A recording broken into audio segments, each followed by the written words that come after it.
আবাস যোজনার সমীক্ষা করতে এসে তৃণমূল পঞ্চায়েত সদস্যের হাতে আক্রান্ত হলেন এক সরকারি কর্মী। আক্রান্ত ওই কর্মী জানান, বাড়ির সমীক্ষার সময় এক পঞ্চায়েত সদস্য ফোন করেন এবং তার কথা মতো সমীক্ষা করতে বলেন। তাতে রাজি না হওয়ায় আচমকা এসে অশ্রাব্য ভাষায় গালিগালাজ করতে থাকেন। চেয়ার তুলেও মারমুখী হন। সেই সময় সেখানে থাকা বাকিরা আটকে দেয়, কিন্তু চেয়ারটি ছিটকে গিয়ে লাগে এক আধিকারিকের পায়ে। এরপর খবর পেয়ে ঘোকসাডাঙ্গা থানার পুলিশ ঘটনাস্থলে এসে তৃণমূল কংগ্রেসের পঞ্চায়েত সদস্য মনিরুল হককে আটক করে। 5 মিনিট পরেই আমার কাছে আসলো, এসে আমাকে গালাগালি করতে লাগলো এবং আমাকে বললো যে তুই কে, যে তুই এখানে নতুন, তুই কোন বাড়ি চিনিস, কে ধনী কে গরিব, তুই কী করে জানিস, তোকে কে বলেছে। আমার খুবই অ্যাগ্রেসিভলি মারমুখী হয়ে বলছিল। তা আমি বললাম যে আপনি শান্ত হয়ে শুনুন বিষয়টা আগে। তো উনি কথা বলতে বলতেই হঠাৎ করে চেয়ারটা তুললো। তোলার পরে চেয়ারটা আমার পায়ের মধ্যে লেগে গেছে, হাঁটুর এখানে লেগেছে। তো আমি তখন আর যারা আমার টিম মেম্বার ছিল এবং আশেপাশে ছিল তারা সবাই বিষয়টাকে সামাল দিয়েছে। দেওয়ার পরে আমি আমার ঊর্ধ্বতন কর্তৃপক্ষ বিডিও সাহেবের কাছে ফোন করে বিষয়টা জানিয়েছি। তো উনি জানানোর পরে উনি ফোর্স পাঠিয়ে ওনাকে এখান থেকে গ্রেপ্তার করে নিয়ে গেছে। এদিকে আবাসের তালিকায় নাম না থাকায় আবেদনকারীরা রাজ্য সড়ক অবরোধ করে বিক্ষোভ দেখিয়েছেন। তুফানগঞ্জ 2 নম্বর ব্লকের শালবাড়ি 1 নম্বর গ্রাম পঞ্চায়েতের শালবাড়ি বাঁশরাজা রাজ্য সড়ক অবরোধ করে বিক্ষোভ দেখানো হয়।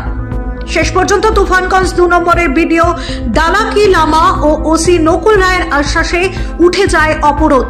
অভিযোগ মানে যাই পায় তাক আরো দেয়, পাখা ঘর আছে তাকে দেয়, যার পাখা ঘর নাই তার নাই, তাক দেয় না। তাহলে গরিব মানুষের কি হবে? আমরা তো দিন মজুরি করে খাই। এদিকে কোচবিহারে জোর কদমে শুরু হয়েছে সরকারি আবাস যোজনা প্রকল্পের কাজ। জানা গিয়েছে, কোচবিহার জেলায় 3,91,475 জন আবেদনকারীর বাড়িতে হবে সমীক্ষা। 1114 জন সরকারি কর্মচারী এই সমীক্ষা করবেন। কোচবিহারের জেলা শাসক অরবিন্দ কুমার মিনা এ ব্যাপারে সব প্রশাসনের কর্তাদের নিয়ে বৈঠক করেছেন। কোচবিহারের অতিরিক্ত জেলা শাসক সৌমেন দত্ত এ ব্যাপারে বলেন, 2022 সালের তালিকা অনুযায়ী আবেদনকারীদের বাড়ির সমীক্ষা শুরু হয়েছে। 5ই ডিসেম্বর পর্যন্ত সমীক্ষা চলবে।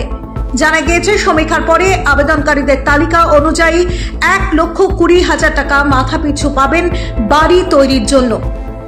এখানে ল্যান্ডলেই তালিকা না আসার কোনো কারণে, কারণ তার তো বাড়ি নেই। এটার প্রাথমিক শর্ত হচ্ছে যার মাথার উপরে বাড়ি নেই, ছাদ নেই, সেটা হচ্ছে তিনি হচ্ছেন অরিজিনালি বেনিফিশিয়ারি, যাকে বাড়ি করে দিতে হবে।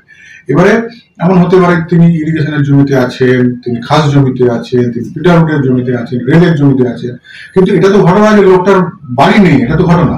তাহলে সেক্ষেত্রে আমাদেরকে পরবর্তীকালে তার কোনো অল্টারনেটিভ করে পাট্টা দিয়ে বা অন্য কোনো যেখানে অ্যাভেলেবেল জমি আছে, বা কেউ যদি ডোনেট করেন, অনেক সময় আমাকে জমি ডোনেট করেছেন, তো সেক্ষেত্রে তার জমি বন্দোবস্ত করে তাকে তার বাড়ি দিতে হবে। সে তো আর সরকারি জমিতে তার বাড়িটা করতে পারবে না।